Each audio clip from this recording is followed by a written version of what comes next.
Le jour du Ramadan, où j'allais à la mosquée pour prier, je crois qu'il était à peu près 4h30. On est arrivé avec un ami une demi-heure en avance. On se gare devant la mosquée, on se prépare, si vous voulez, spirituellement pour la prière.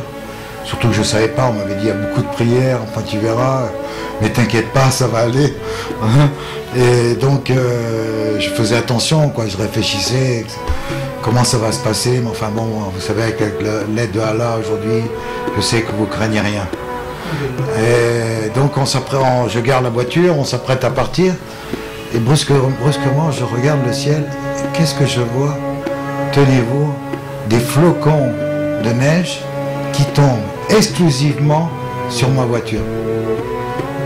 Alors je regarde une deuxième fois, je dis c'est pas vrai, je vais voir sur les toits des autres voitures, mais c'était sec. Je rappelle mon ami qui lui était pratiquement rentré dans la mosquée, je le rappelle, je lui dis écoute viens voir, regarde ce qui se passe. Il vient, il me dit quoi? Je regarde sur le toit, tu as des gouttes d'eau, de la neige qui tombent, regarde le ciel est bleu, pas un seul nuage. Il a regardé le ciel comme moi, et on avait des larmes aux yeux, il s'est mis à pleurer. Quand on est musulman et on veut faire du bien, on essaye de faire du bien. Alors d'un côté c'est pour prêcher, d'un autre côté c'est peut-être pour aider quelqu'un pécuniairement qui n'a pas beaucoup d'argent, écouter des gens, parler avec eux. Mais bon, ça c'est on peut dire la vocation de chacun. Moi de mon côté, bien sûr, je me suis posé la question plusieurs fois et je me suis dit qu'est-ce que je peux apporter à l'islam. Le plus facile sont mes compétences, ce que j'ai pu apprendre avant. Tout ce que j'ai pu apprendre et qu'est-ce que je connais en définitive, c'est le cinéma, tout ce qui touche le cinéma. Ce serait de pouvoir tourner un film sur fond de l'islam avec une très belle histoire, une histoire qui passe, je peux dire, qui passe partout, pas une histoire spécifique. On va vendre, comment je pourrais dire, c'est un peu dur, mais on va vendre, on essaie de vendre quelque part l'islam, c'est-à-dire montrer que l'islam c'est autre chose. Et donc pour ça, il faut le vendre. Le vendre d'abord pécuniairement, c'est-à-dire trouver les distributeurs qui seront capables de pouvoir distribuer ce film. Et bon, il y a toujours des gens, quand ils sentent le succès, il y a toujours des gens qui vont être intéressés et qui le prendront. Il y aura une histoire, il y aura le fond, ce sera l'islam, exactement comment est l'islam, hein, c'est-à-dire le droit chemin, la vérité, hein, pour que les gens connaissent enfin la vérité, parce que je crois que beaucoup de gens parlent, mais les gens n'écoutent pas, ou d'autres sont incapables d'être persuasifs. Donc si on n'est pas capable d'être persuasif par la parole, on va essayer d'être persuasif par l'image. Cette mauvaise image des musulmans qu'on essaye de créer, j'avais l'impression qu'il y avait un gouffre entre le catholicisme et un gouffre, c'est-à-dire un précipice, si vous voulez. C'est très loin entre le catholicisme et l'islam. Mais finalement, c'est très proche, ce sont deux religions qui se ressemblent. Elles se ressemblent, je veux dire, presque comme deux gouttes d'eau. On dit que c'est jamais bon. C'est comme si, par exemple, vous avez deux femmes et que vous comparez une avec l'autre, que vous comparez également ce que vous avez par rapport à votre voisin. ça c'est pas très bon.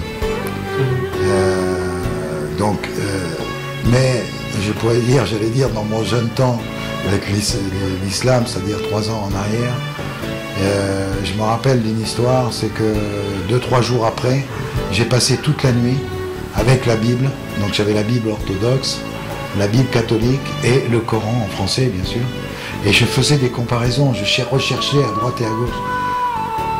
C'était une façon pour me dire, oui tu vois, Allah est venu te chercher, maintenant tu es musulman et tu détiens la vérité. Pas des comparaisons, essayer de savoir qui est mieux ou qui est plus mal ou quoi que ce soit. Aujourd'hui je suis musulman, je suis très heureux d'être musulman. Je remercie Allah tous les jours d'être musulman parce que je détiens la vérité. Je sais que l'islam c'est la plus belle des religions.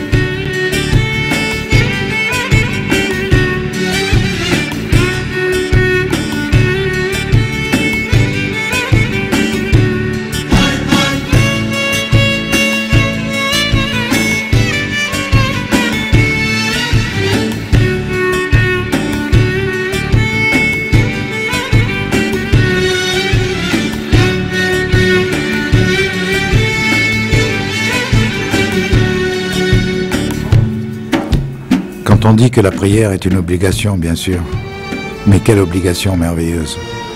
Et comment on se sent bien après avoir prié. J'ai eu, par la grâce d'Allah, la chance de rencontrer des gens très très intéressants, certainement les meilleurs dans la religion.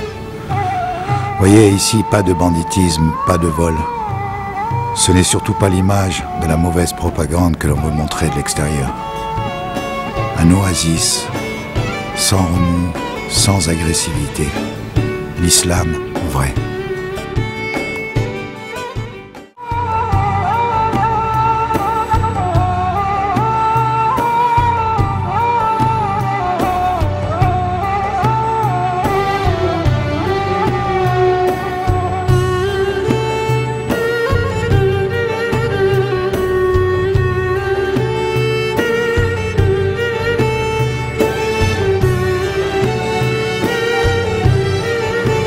Bonjour monsieur. Bonjour, vous parlez français? Okay. Merci, merci. J'ai vu ici votre affiche. Ah oui. Le petit mot que vous avez mis. Vous êtes le seul peintre syrien à exposer au musée national En France. Oh, c'est extraordinaire. Qu'est-ce que vous peignez comme peinture? Comme un style arabe. Donc naïf. Naïf. C'est très beau, vraiment, c'est superbe. Ah oui. J'ai participé à 200 expositions. Ah oui. C'est vraiment... Et ça, c'est votre livre, ça? C'est un livre sur vos expositions? Oui. C'est un docteur libanais. Libanais, oui. Très bien. Oui. Écoutez, moi je suis très heureux, vraiment très heureux d'avoir fait votre connaissance. Parce que si... Il a 86 ans. Moi. Mais vous faites, je veux dire, à peine 60 ans. Même pas. Vous voyez comme quoi la peinture, ça conserve. Moi j'aimerais que tous les peintres, si vous voulez, puissent exposer, comme vous l'avez fait, dans le monde entier, pour qu'on puisse connaître la peinture arabe. Parce que c'est tellement rare, on n'en rencontre pas, on n'arrive pas, si vous voulez, personne ne connaît, alors que là c'est vraiment merveilleux, vous avez un choix extraordinaire, vous avez un style de peinture qui est égal et peut-être même supérieur à certains Européens. Et moi je suis vraiment, je vous le répète encore, très très content, très heureux d'avoir fait votre connaissance, monsieur. Comment vous vous appelez? Naji Obed. Naji Obed. Ah oui. D'accord, merci monsieur. À très bien, à bientôt. Tenez, je vous rends votre livre. Au revoir. Merci monsieur. Merci.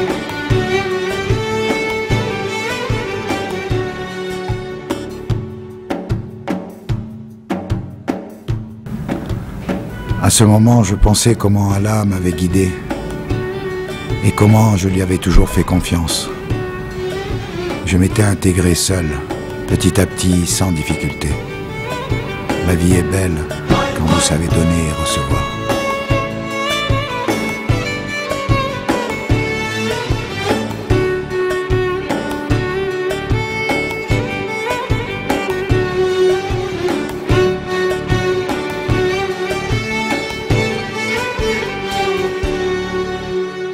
avons le plaisir de recevoir M. Christian Bell, Issa Abou-El-Houda. Bonjour, je vous remercie.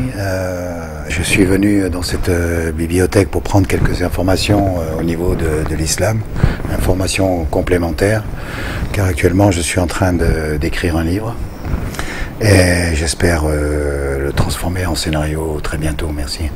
Monsieur Issa, vous êtes à Damas depuis longtemps? Je suis arrivé à Damas il y a 1 an aujourd'hui, pratiquement. Figurez-vous, avec 2 valises à l'inconnu. C'était carrément l'inconnu. Il était 11 h du soir et je me voilà à la recherche d'un hôtel, mais je peux vous confirmer que j'étais heureux, j'étais bien. Mais pourquoi vous avez choisi Damas? Dire que 1 an avant, j'étais à Paris, comme je viens de vous le dire, et à ce moment-là, je me trouvais avec des amis catholiques. Et j'ai dû, je me suis senti bizarre, disons que je me suis senti pas très bien. C'est-à-dire d'un côté, je ne pouvais pas les obliger, on était au restaurant, je ne pouvais pas les obliger de me suivre, je ne pouvais pas les obliger même à la limite de m'écouter, parce que ce sont des gens qui m'ont connu catholique, qui m'ont connu, je veux dire, bon, d'une certaine façon, et à ce moment-là, j'ai pensé que je ne pouvais plus rester en France. Donc j'ai décidé de partir dans un pays étranger, soit l'idéal, c'était un pays arabe. Alors le choix s'est fait, je me suis retrouvé à la place de l'Opéra. Et là, comme vous savez, il y a toutes les agences de voyage. J'ai vu Arabia, Saudi Airlines, Tunis Air, et puis Syria Airlines. Et voilà, j'ai fait mon choix comme ça. Je suis rentré, j'ai pris un billet d'avion. Et me voilà donc à Damas depuis 1 an, parce que là j'ai pu vivre véritablement mon islam. Mais comment vous avez rencontré l'islam? Comment vous avez connu l'islam? D'une façon très originale, c'est-à-dire j'étais prêt à me rendre à un rendez-vous, donc je marchais sur le bord, sur le trottoir exactement, donc j'allais dire sur le bord de la route, mais sur le trottoir. J'étais à quelques mètres d'un rendez-vous, et brusquement j'ai senti une chaleur extraordinaire, je sais pas, la tête qui tournait. Et vous savez, bon, arrivé à la cinquantaine, on peut être sujet à quelques problèmes cardiovasculaires ou autres. Et brusquement, cette idée m'est venue, c'est-à-dire je me suis dit, tiens, j'ai un problème médical, il faut que j'appelle un ami. Et avant que je tombe et que je me sente, que je parte presque inconscient, donc je me suis assis dans un café et là j'ai manipulé mon téléphone et je suis tombé sur le seul ami, comme par hasard d'ailleurs, parce que je voyais plus grand chose sur mon téléphone, le seul ami musulman que je connaissais, qui m'a répondu, qui m'a reconnu d'ailleurs, que je n'avais pas fréquenté depuis 1 an et demi. Et je lui ai dit, voilà, est-ce qu'il existe des mosquées à Bucarest, parce que c'était en Roumanie, il y a exactement 3 ans, aujourd'hui, ou presque. Et il me dit, oui, pourquoi? Je lui dis, parce que je voudrais visiter une mosquée. Mais j'étais tellement mal que je lui ai demandé de venir me chercher, donc on est parti en voiture. Pourquoi vous voulez visiter la mosquée? Je ne sais pas, c'était en dehors de moi, c'était complètement, comment je peux vous expliquer, comment je pourrais vous dire, physiquement j'étais moi-même, mais j'étais inspiré par quelque chose de très très fort. C'est comme vous sentez que vous allez trouver la tranquillité dans la mosquée, par exemple? J'avais même pas pensé à ça. Effectivement, c'est ce que j'ai trouvé, c'est sûr. Mais j'avais même pas pensé à ça. C'est-à-dire qu'une fois qu'il m'a amené, qu'il a eu la gentillesse de m'accompagner dans la mosquée, il était 2h30 de l'après-midi, il a fallu l'ouvrir. Quand je suis rentré dans la mosquée, là, j'ai senti vraiment que c'était ma maison. Et là, comme vous avez très bien dit, c'était une forme de sérénité que j'avais jamais connue avant, jamais.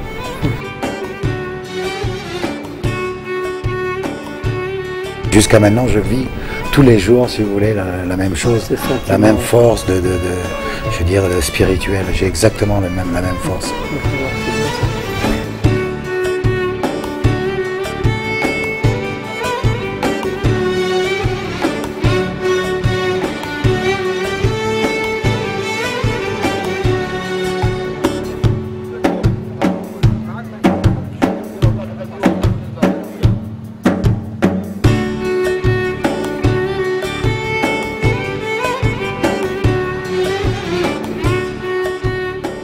Mais est-ce que vous avez étudié l'islam avant ça?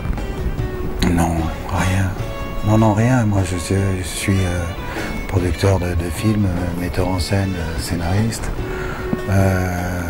Parce que, bon, pour moi, si vous voulez, les trois vont très bien ensemble. Hein. On ne peut pas écrire sans penser faire la mise en scène. Et quand on se retrouve avec un scénario pour le produire, eh bien, parfois c'est vraiment la galère. Alors que si on a la chance d'être producteur, normalement ça va plus vite.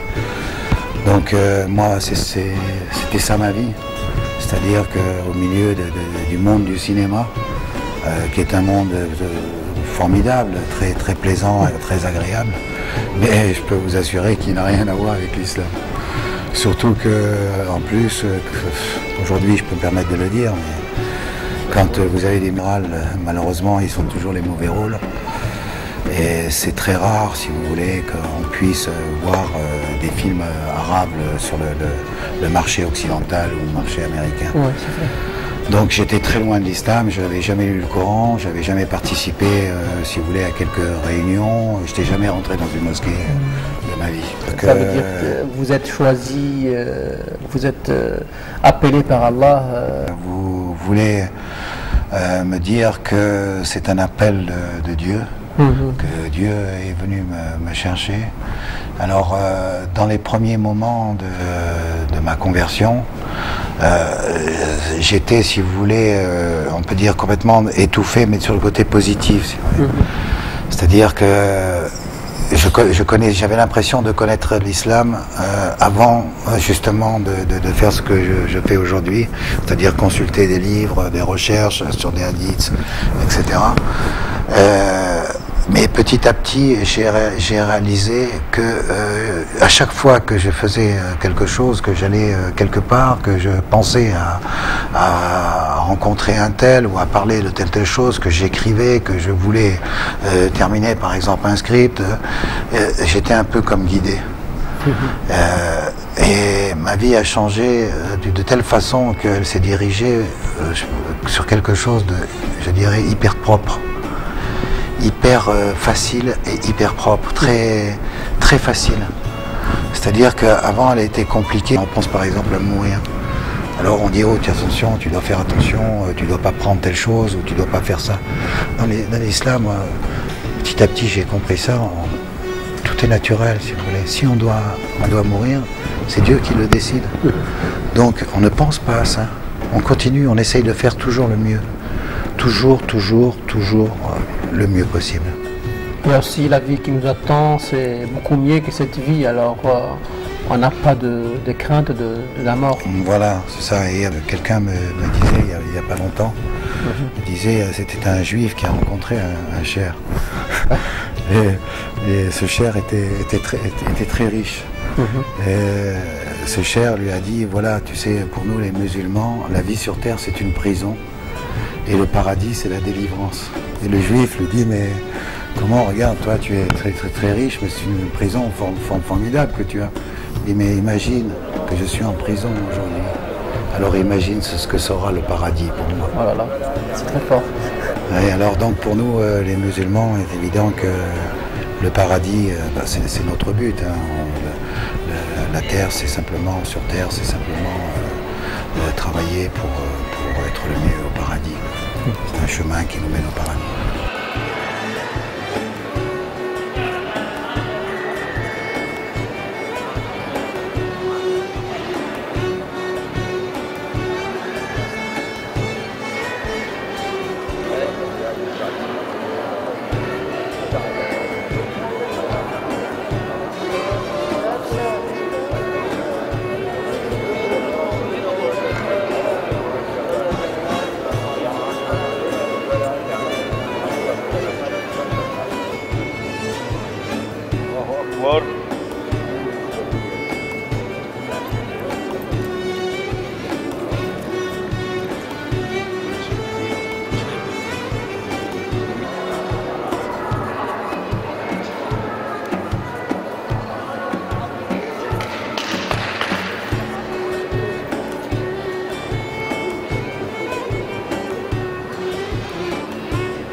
Et d'après vous, comme Français, quelle est l'opinion des Français à propos de l'islam maintenant?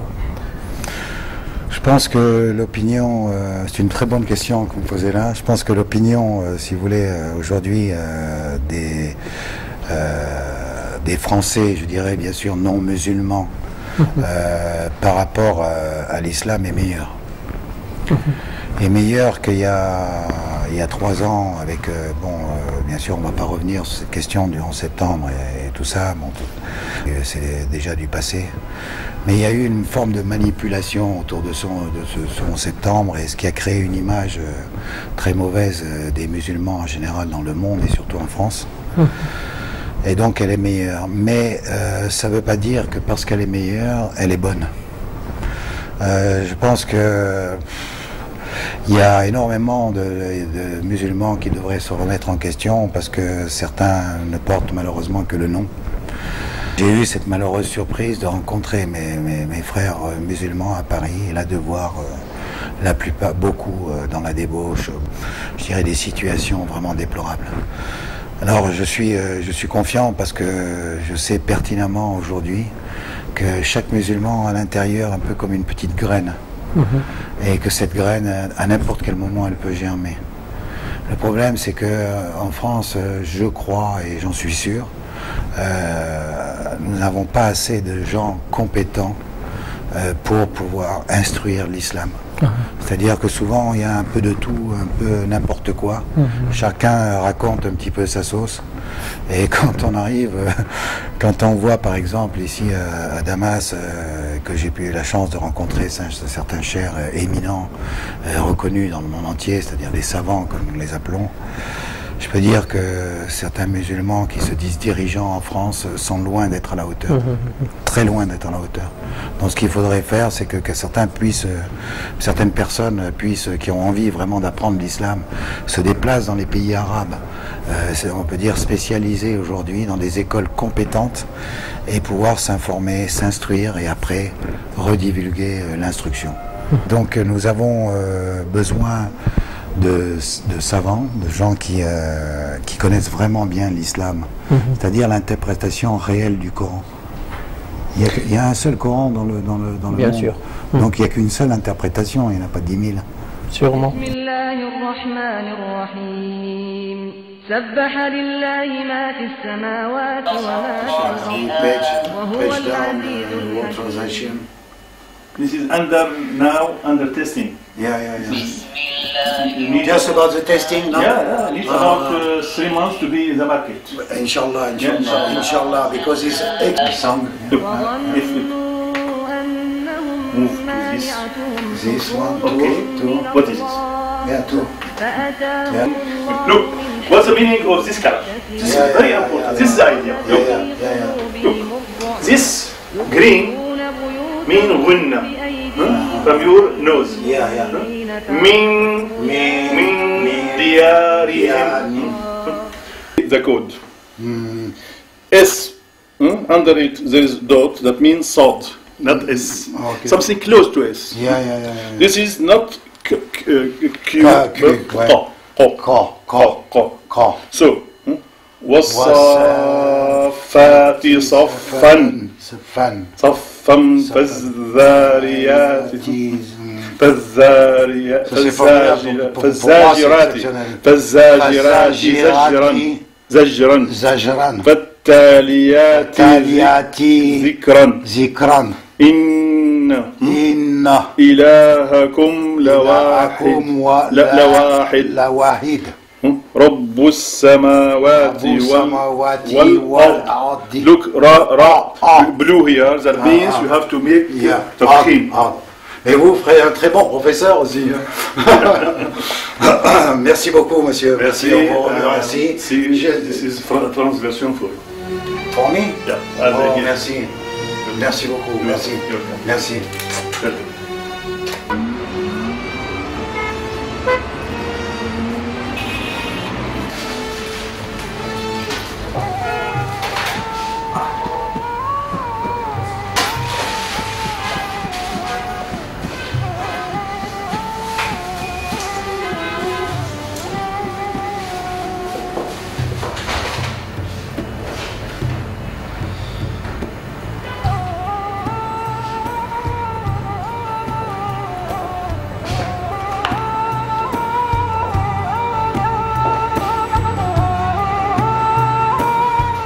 monsieur. Ça va bien, monsieur. Merci. Ah, c'est des nouveaux livres que vous avez Oui, reçus. oui, c'est ça, sur l'islam. Oui. Il y a beaucoup de livres sur la Syrie, les livres touristiques. Qu'est-ce que vous avez actuellement en littéraire? Il faut que les gens prennent l'habitude de venir, de rencontrer les librairies, de rencontrer les libraires, d'acheter des livres. Ça, oui. Alors là, vous avez en langue française, je vois, en langue anglaise, en langue arabe, de l'autre côté. Oui, donc de l'autre côté. quelqu'un qui veut lire, on pourrait dire classique, moderne, Oui. contemporain, Tout ça, oui. tout ça, il n'y a Oui. pas de problème, Pas il va de problème. trouver ici Oui, bien sûr, de quoi c'est- s'instruire. Avec des petites images, tout ça, pour les enfants. Pour les enfants. On est tous un peu des enfants. Merci. Et maintenant, comme vous êtes français converti à l'islam, est-ce que vous vous sentez concerné de ces problèmes de voile? Qu'est-ce que vous en pensez en France? Bien sûr que je me sens concerné parce que il y a deux choses bien distinctes, c'est-à-dire vous avez la nationalité d'une part, française, c'est mon cas, et ma religion musulmane. Normalement, si vous voulez, quand on dit ah mais vous êtes français, aujourd'hui, il y a encore quelques temps, automatiquement on pense bien sûr à catholique, protestant, orthodoxe et voire juif, mais pas vraiment musulman. Ce qui compte pour moi, c'est d'abord ma religion. C'est évident parce que on est d'abord avec Dieu avant d'être avec une nation. C'est vrai que ma nation me touche, ma nation est très importante, mais la première chose, c'est d'abord ma religion. Et je sais fondamentalement que quand on a parlé du hijab, donc du voile, surtout pour les jeunes filles, c'est très important. C'est-à-dire que c'est une partie intégrante du Coran. C'est dans le Coran, c'est une partie intégrante du Coran et donc une partie intégrante de la femme. C'est-à-dire qu'une femme qui se dit musulmane et qui ne porte pas le hijab ne peut pas pratiquer convenablement sa religion. Donc je regrette, il y a eu deux erreurs. La première des dirigeants musulmans en France qui n'ont pas su expliquer comme il fallait. Et la deuxième de l'État français et des dirigeants français qui n'ont pas su se documenter comme il fallait. Ou alors, les uns et les autres, je vais encore jouer les conciliants ou fermer les yeux, comme on dit. Il en arrive qu'aujourd'hui, malheureusement, les jeunes filles qui vont à l'école en France et qui ne portent pas leur hijab, c'est un peu comme si on disait à une jeune fille catholique française aussi, je parle d'une jeune fille musulmane française bien sûr, ou autre d'ailleurs, eh bien voilà, tu vas aller à l'école mais tu n'es pas obligé de porter un soutien-gorge. Vous voyez, c'est exactement la même chose, exactement pareil. Et la jeune fille qui a 12 ans, 13 ans, elle va pleurer, elle va demander à sa mère, maman, pourquoi je ne porte pas de soutien-gorge? Je veux porter un soutien-gorge, regarde, on va me voir, on va me regarder. Eh bien, c'est la même chose. Pour la jeune fille musulmane, le voile est la même chose. Quand les gens auront compris ça, à ce moment-là, l'islam sera mieux compris en France. C'est-à-dire qu'il y a une inculture, il n'y a pas de culture sur les religions en général, je dirais, hein, parce que la plupart des catholiques ne connaissent pas leur religion. Alors pensez les musulmans vis-à-vis des catholiques, les catholiques vis-à-vis des musulmans, donc il y a un énorme travail de ce côté-là. Oui, le problème qu'en France, ils disent que c'est laïcité, alors la laïcité, il faut interdire toute apparence religieuse, mais normalement, pour le hijab, c'est une chose obligatoire, et on n'a pas de choix pour les prendre, pour les laisser. Mais dommage que beaucoup de responsables, ils n'ont pas compris. Alors, il y a une chose, une direction que vous ouvrez là maintenant dans une discussion, c'est que la croix, par exemple, chrétienne, hein, du Christ, cette croix, elle est apparente, on l'enlève, on la pose, elle est sur une chaîne, elle est éventuellement en boucle d'oreille, accrochée en boucle d'oreille, mais c'est un objet. Le hijab, le voile pour la jeune fille n'est pas un objet. C'est pas un objet, c'est pas quelque chose que quand, bien sûr, on l'enlève à la maison parce que là, on est entouré de sa famille et donc on peut se dévoiler vis-à-vis de sa famille, ou dans le cas où la jeune fille la jeune femme est mariée devant son mari et sa famille.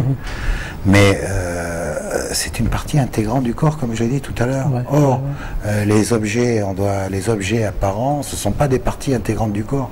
Regardez par exemple au Caire, les catholiques, pour se distinguer, ou les coptes, enfin bref, pour se distinguer des musulmans, ils tatouent des croix sur les mains. Ah, d'accord. Pour montrer qu'ils sont chrétiens. Vous voyez? Alors là, c'est un objet apparent et qui est tatoué. Simplement pour montrer qu'ils sont chrétiens. Vous pensez que la jeune fille qui a le hijab a besoin de mettre le hijab pour montrer qu'elle est musulmane? Non, normalement non. Ce n'est pas ça. Elle n'a pas besoin de ça. C'est pour elle-même. C'est-à-dire son propre corps, sa propre spiritualité, tout simplement. Il y a quelque chose qui ne va pas.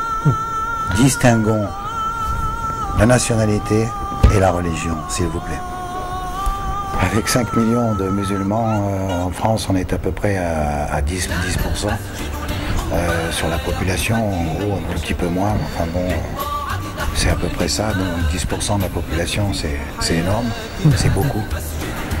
Si l'islam était pratiqué convenablement, c'est-à-dire que la religion était pratiquée convenablement, à ce moment-là, ce serait vraiment très fort. C'est vrai que la religion musulmane serait vraiment importante. Et là, on verrait bien, on verrait ces 5 millions de musulmans.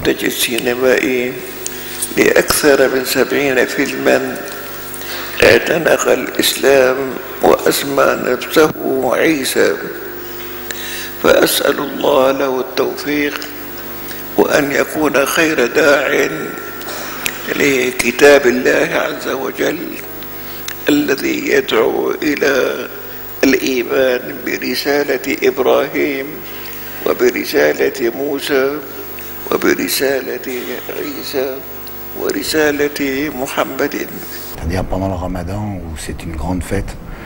Et là, il y a cette souffrance qu'on apporte, bien sûr, enfin c'est pas vraiment une souffrance, hein, mais au moins ce jeûne qu'on apporte donc à Allah. Et donc le soir où ce sont des festivités, les gens se retrouvent, on a des invitations, etc. Et là ça permet de communiquer entre nous, et même avec d'autres d'ailleurs, hein, parce qu'on peut très bien inviter des catholiques, des protestants et d'autres, communiquer avec eux. Pour ça même dans les pays arabes. Voilà, c'est ça, et donc leur montrer leur faire participer à notre joie, hein. Plus on est de fous, plus on rit, comme on dit. Mais seulement, bon, cette période, je crois, elle est simplement pendant le Ramadan. Après le Ramadan, d'ailleurs dans tous les pays du monde, le plus souvent, hein, après le Ramadan, les mosquées sont vides.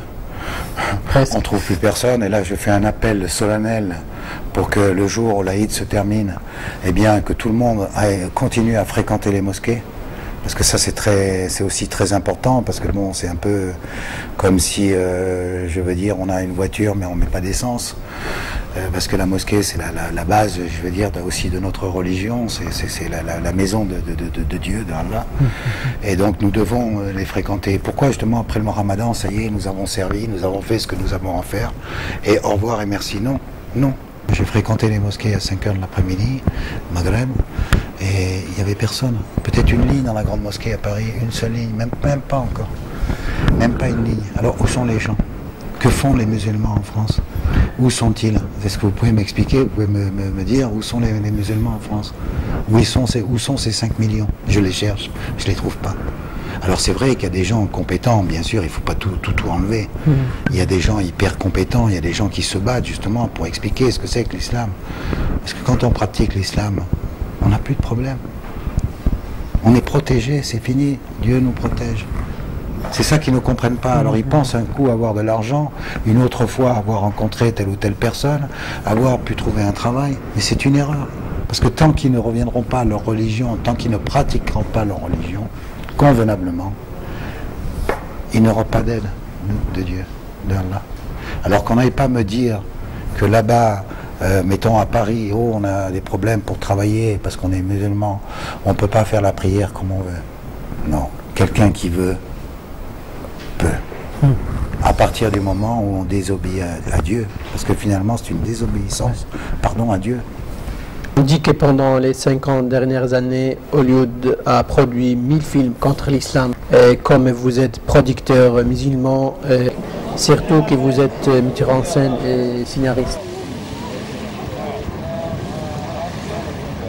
C'est pour cette question, elle est fondamentale, parce que ça me touche aussi personnellement, parce que c'est mon métier. Il faut savoir que je pratique ce métier depuis 1977. C'est important. Où j'étais à ce moment-là cascadeur, conseiller technique en cascade, donc ma première bagarre, on peut dire, sur un film qui s'appelait La mer à boire de Philippe Ducrest. Donc le temps passe, heureusement et malheureusement.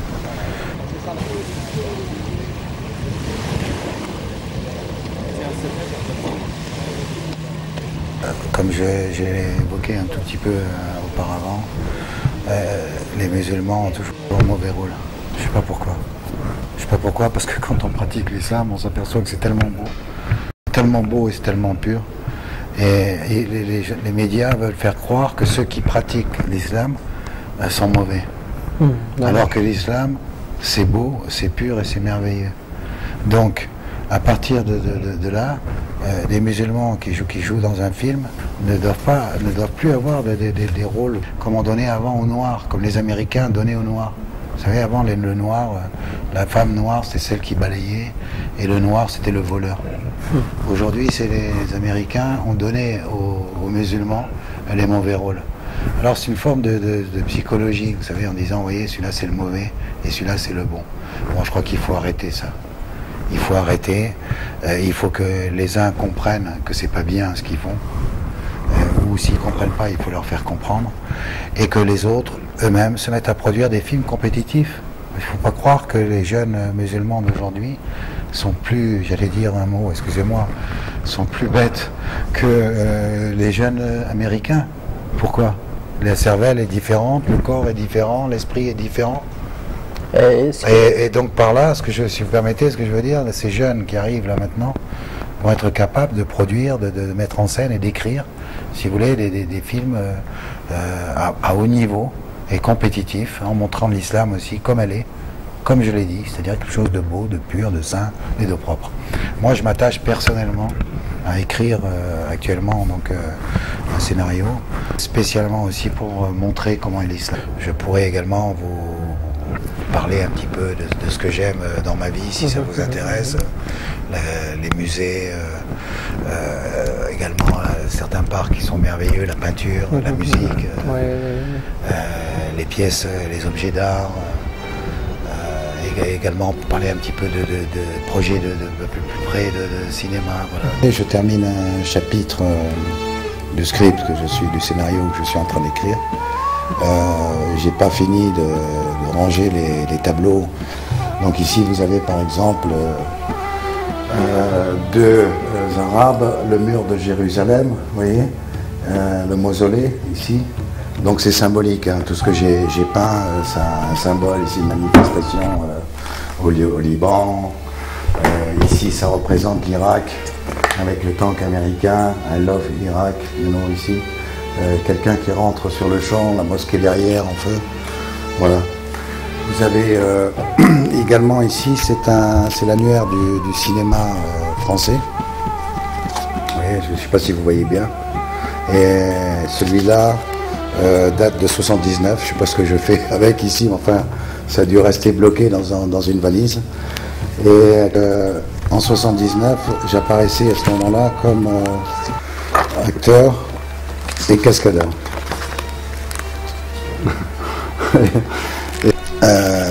Un autre annuaire du cinéma, celui-là est de 92, et là je suis producteur et metteur en scène et scénariste. Ça c'est pas un des livres, hein, j'en ai à peu près 1000. Par exemple ici donc Roman Polanski, que vous connaissez bien sûr, très bon metteur en scène. Bon, on peut le dire, j'étais à son école. Dédicace, pardon, sur son amitié.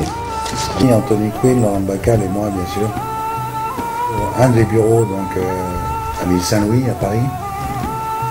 Ici, sur le tournage, avec Laurent Bacall et les techniciens.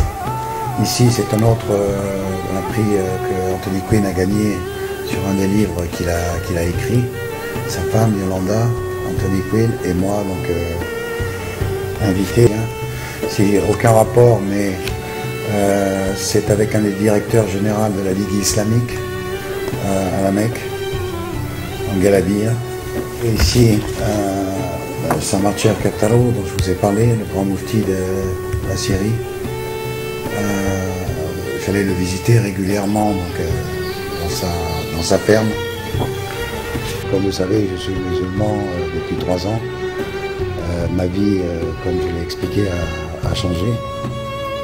Et je peux dire ce que j'ai aimé, ce que j'aime le plus dans l'islam, entre ce qui a changé le plus dans ma vie et ce que j'aime le plus dans l'islam.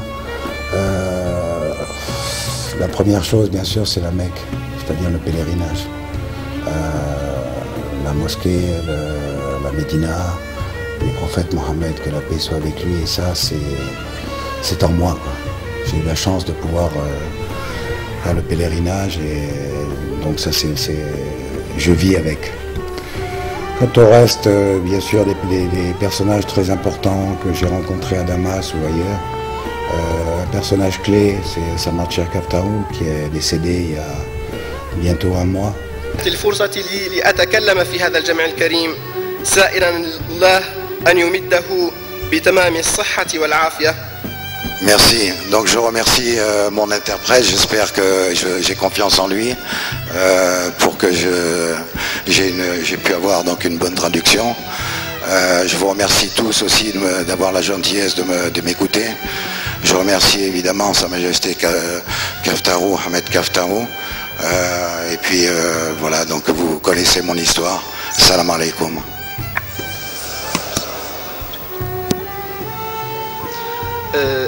أشكركم على حسن استماعكم وأظن أن لي ثقة في المترجم الذي ترجم الكلام الذي كنت أريد أن أقوله وأشكر مرة أخرى سماحة الشيخ أحمد كفتارو والسلام عليكم ورحمة الله وبركاته.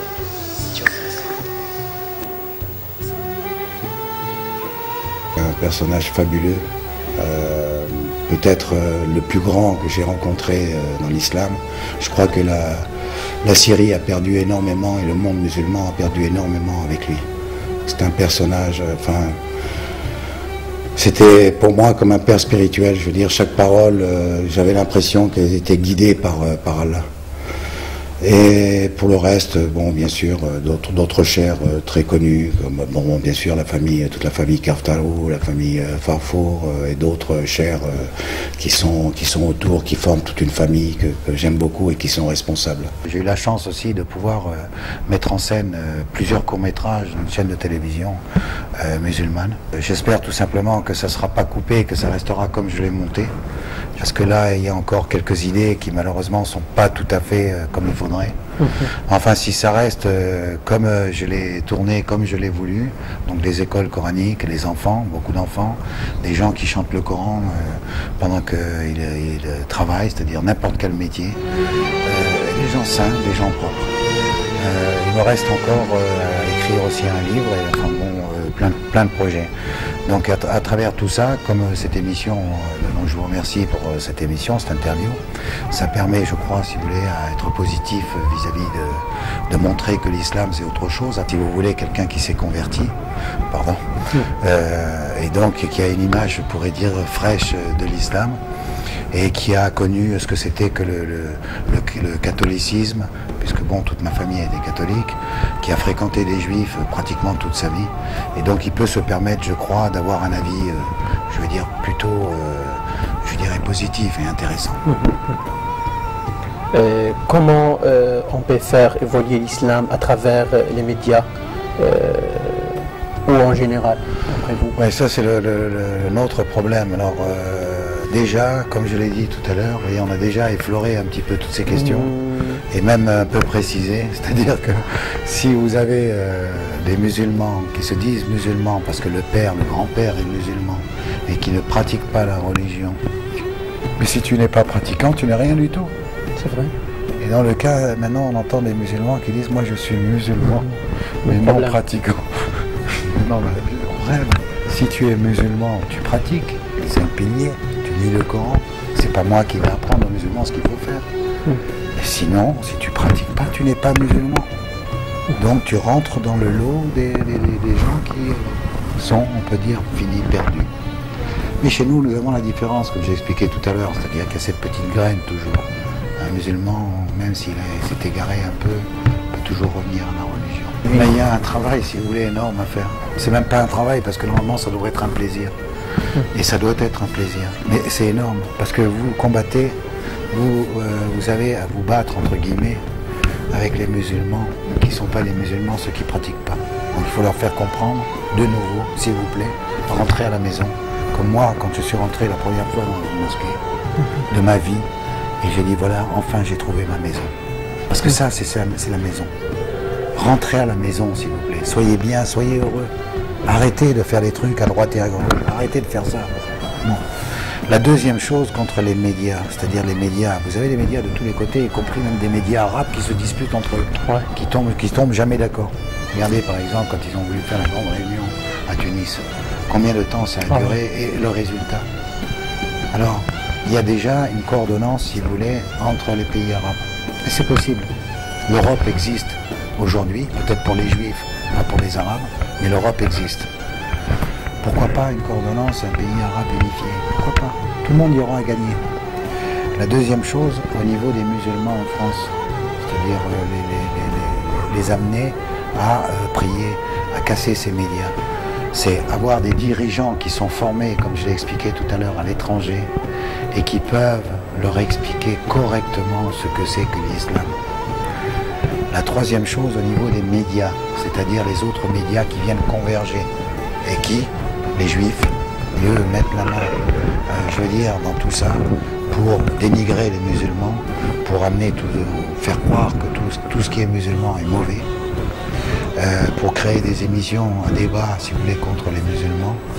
Enfin bref, toute cette propagande. Donc ça, il faut également les laisser, leur dire, écoutez, vous avez votre propre business. Hein, et encore, je veux dire, ils en ont un, je veux dire, on peut dire que c'est pratiquement eux qui tiennent le monde. Laissez au moins notre religion tranquille. Laissez au moins, si vous voulez, l'islam tranquille. Parce que l'islam ne veut pas de mal, ne leur veut pas de mal. Au bout du compte, tout ce que l'on fait aujourd'hui, tout ce que font les musulmans, ils cherchent à se défendre contre ces médias, contre cette propagande juive, contre les États-Unis, contre la manipulation des Juifs et Israël. Et voilà, donc on se retrouve, si vous voulez, il faut retrousser les manches et s'aider entre nous. Alors s'il vous plaît, les 5 millions de musulmans, s'ils existent vraiment, j'aimerais bien les voir. Voilà. Ça, c'est la première chose, comment combattre les médias. Par soi-même. Soi-même, c'est-à-dire eux-mêmes. Inch'Allah. Merci beaucoup, monsieur Issa, pour cette rencontre. C'est moi qui vous remercie. Ça m'a fait du bien de pouvoir m'exprimer. J'espère que ce sera bénéfique à nos frères musulmans et puis à tous les autres qui nous regarderont, qui sauront apprécier ma discussion. Hein. Donc tout le monde est accepté, catholique, protestant, juif, pas de problème.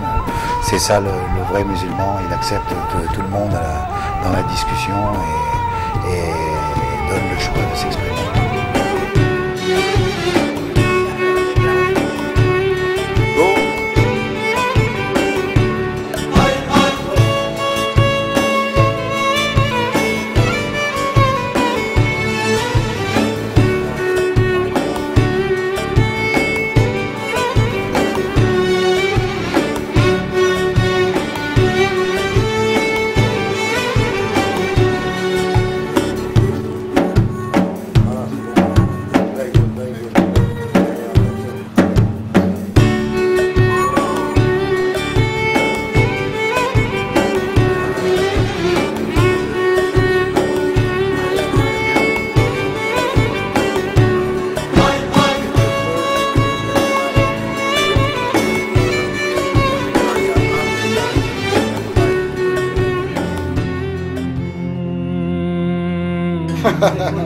Pour les enfants. On est tous un peu des enfants. Il a 86 ans. Et vous faites, je veux dire, à peine 60 ans. Même pas. Même pas. Vous voyez comme quoi la peinture, ça conserve.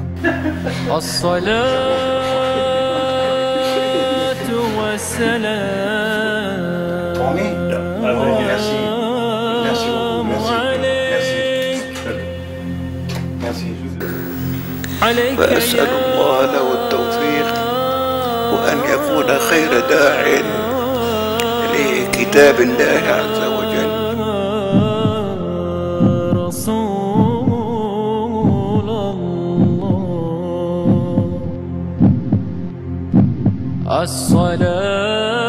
Ici, comme vous voyez, c'est la photo de Montespiro.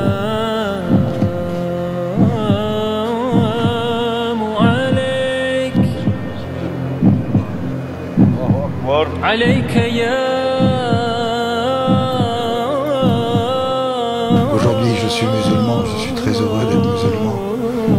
Je remercie Allah tous les jours d'être musulman parce que je détiens la vérité. Je sais que l'islam, c'est la plus belle des religions.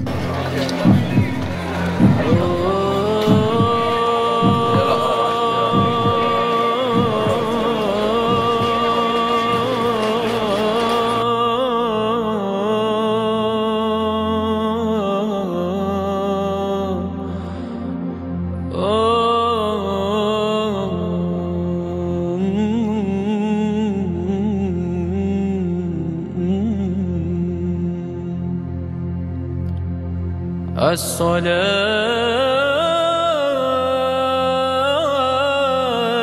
والسلام عليك